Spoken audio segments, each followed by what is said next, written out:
আমি এই মুহূর্তে দাঁড়িয়ে রয়েছি খামারশিমুলিয়াতে। খামারশিমুলিয়াতে এক বৃদ্ধ লোক হয়তো সম্ভবত ভারসাম্যহীন হয়ে রাস্তায় সাইড দিয়ে যেভাবে আসছে তাতে যে কোনো মুহূর্তে বিপদ হয়ে যেতে পারে। তাই আমরা তার কাছে তার নাম এবং বাড়ি কোথায় শোনার চেষ্টা করব, এবং তিনি সামান্য কিছু খাবার আমার কাছে আবদার করেছে, তাই আমি আমার সামর্থ্য মতন তাকে খাবার তুলে দিলাম। আমি খাবারটা অন ক্যামেরায় নিয়ে আসিনি, আপনারা দেখুন এনাকে চিনতে পারেন কি না। চিনলে হয়তো আপনাদের একটি শেয়ারে এবং সবাই দেখে বাড়িতে সেই লোকটিকে পৌঁছে দিতে পারে। বাড়ি কোথায়? খাওয়া দাওয়া করেছো?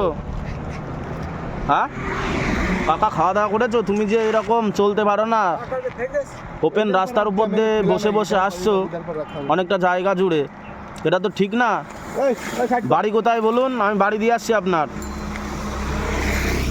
কাকা এই পাশে চলে যাও, ঠোক দে একটু যাকে, আপনি রাস্তার থেকে নেমে যান।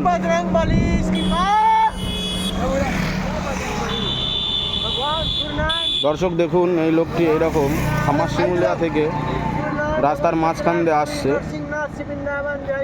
रामचंद्र भगवान की जय हो, जय हनुमान ज्ञान गुण सागर, जय कपीति लोक उजागर, राम दूत अतुलित बलधामा, अंजनी पुत्र पवन सुत नामा, जय बजरंग बली, बड़ी दुश्मन के तोड़ न दी, जो जैसे कर्म करते हैं उसको वैसे फल देना। লোকটির কথা শুনে মনে হচ্ছে তার বিহারে বাড়ি, তাই আপনারা ভিডিওটি শেয়ার করুন সবাইকে, তাহলে হয়তো লোকটি তার পরিবারের কাছে ফিরে যেতে পারবে আপনার একটি শেয়ারের জন্য।